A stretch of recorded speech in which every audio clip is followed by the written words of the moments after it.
Hey you guys, you're here live with Jade Scott coming at you with a head tie and a white t-shirt. We got that early morning, late night swag going on, that 1 a.m. that just got off from work and I'm tired as hell. Alright, so today I'm going to be showing you guys how to mix custom foundation now. And we are going in with this beautiful kind of canary yellow shade under the eyes. Now I know a lot of people are against that, but just because I know my skin tone and I know what works best for me, I'm not in opposition to it. And of course we do go in and add a nice peachy salmon color to conceal those dark circles. I just like to start out with my base color, you guys. I just like to start out with that yellow, that golden amber jazz. Now I'm kind of going in with that pink salmony color we spoke of earlier, and this is going to conceal any dark circles and kind of bring that natural warmth back into my face. Now obviously yellow is a warm color already, but just because of how I look on camera, how I've been damn near sunbathing as of late, I kind of want to go back in and add those sort of not bronzier, but just redder tones in general. And now you'll see me kind of dabbing a little bit of white in there because I wanted to kind of diffuse that pink and that yellow just a tad bit. Not so much that we're changing the color, but just brightening it up a little bit. And I will do another more in-depth video where I kind of explain step by step. This is kind of just a walkthrough, talk through, although it's not a talk through at all because I'm doing a voiceover. This is kind of just for you guys to see my process. It's not really a tutorial, just because, for anyone that doesn't have my skin tone, this isn't going to be beneficial. Now I'm kind of stippling over with a reddish brown shade. The brown color I'm using it has a reddish orange undertone, which is what I would consider my skin to have on a normal basis, even though I did just say that I was kind of a little bit more yellow. When I've been out in the sun, I tend to have a little bit more of an orangey undertone, or at least I tend to take on more of that appearance. And now we are just kind of going in, diffusing, blending. Now I am working with the Flash palette, which I'm not sure how many of you have used the Flash palette or used those dupes that you get on Amazon. But you don't necessarily have to work to push it around. But if you've just applied it and it hasn't had time to warm up from your skin, the heat of your skin, you do kind of want to kind of mix it or pair it with a little bit of a moisturizer. I've gone in and applied a moisturizer before I've even stippled on any color. And we're just going in, buffing and blending, staring at my boyfriend, talking to my boyfriend now. Oh, that's cute. Now, because we are working with creams, you'll notice that the skin does appear to have a little bit more life, a little bit more dewiness to it. And that's really what I go for anytime I'm on set. Even if the client thinks they want their characters or their actors to look very matte, unless the actor has super oily skin, I don't go for super, super matte skin, unless, directed otherwise. Most of the time when someone says, oh, I want natural skin, they're kind of looking, in my experience, not that, the facts end with what I say, but in my experience, most people are looking for this kind of dewy, fresh, bounce back, kind of youthful look to the skin. And of course, we're not done here.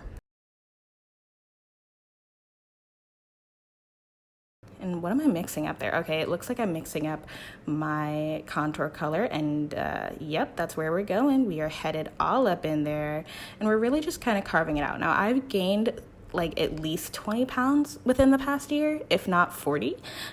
And that's not an exaggeration. I used to be so skinny, but that's a story for another time. So I kind of have to do a little bit of work to actually find my cheekbones. I just like to suck in my jaw, which I don't usually ask clients to do. On clients, I'll feel around for it, but I kind of know where I like my contour, so I don't worry about it. And I'm just going in, lining the jaw just a little bit. And you'll notice here I'm applying some white, some yellow, maybe even a little bit of a red, or maybe there was just some residual red left on the brush from my foundation. And that's kind of going to help to take down some of that ashiness that I put into the contour, because you want your contour to look, it's just natural shadows, guys. You don't want it to be black. You don't want it to be super dark brown. You just want it to kind of fade into the skin. Now, the color I was going for was kind of the color that we're seeing a little bit more on my neck, just so that way we kind of have a little bit more of a cohesive vision.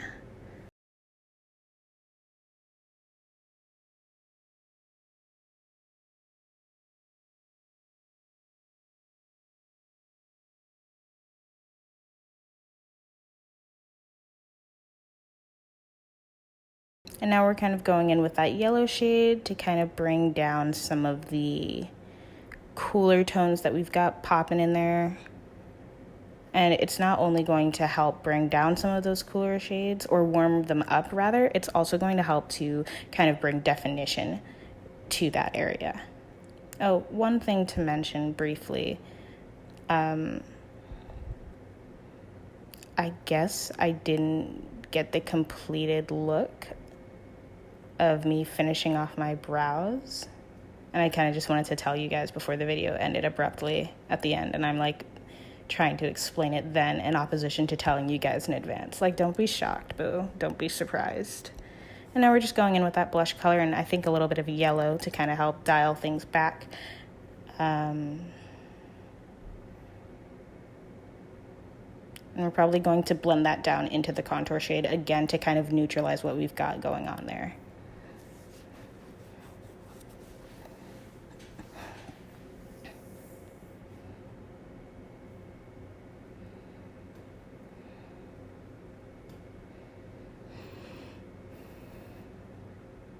Now, because I am using the same Real Techniques brush, you kind of want to dab some of the color off of that brush a little bit, just because you don't want to create a super, super muddy look. Now, as I said earlier, with creams, you kind of have the luxury of everything kind of coming together and blending almost perfectly, but you still want to make sure that you're being concise and deliberate with your placement as well as your finish.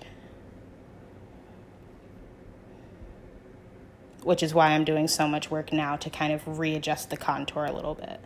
Now we're going in, kind of reapplying those yellowy shades, but using it in such a way that we can kind of recreate our highlights.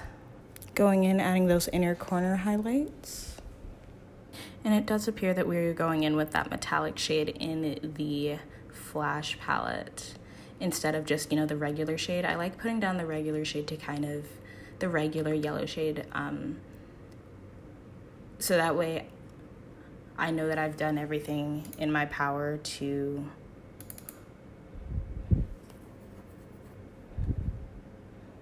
keep it as natural as possible, because obviously glitter does not grow out of the skin.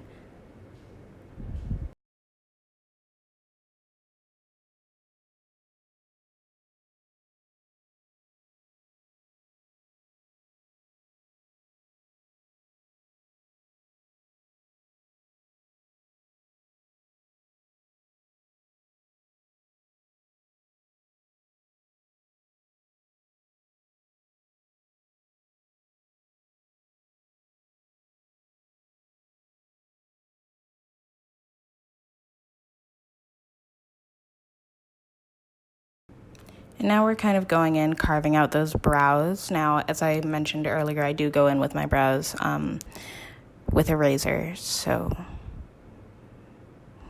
if I find that anything's kind of growing out a little more than I would like, I just kind of go right over it, especially considering,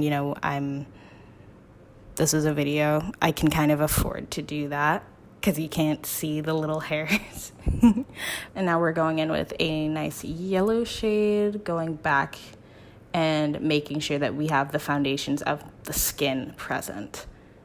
This is about where that footage stopped, but of course we would just blend it out and make it look as much like skin as possible. I do go over my brows with a little bit of a browner shade, just kind of lightly tapping the brown, just so that way I can make absolute sure that it's not too much, and we still maintain that beautiful under eye, that beautiful brow arch highlight. because I know it's dated, but I think it's so amazing. So yeah, that's all I have for you guys in this video. Please give me all the feedback you possibly can. I really would appreciate it. And like and comment, share if you feel like it. And I'll see you in my next one. Bye.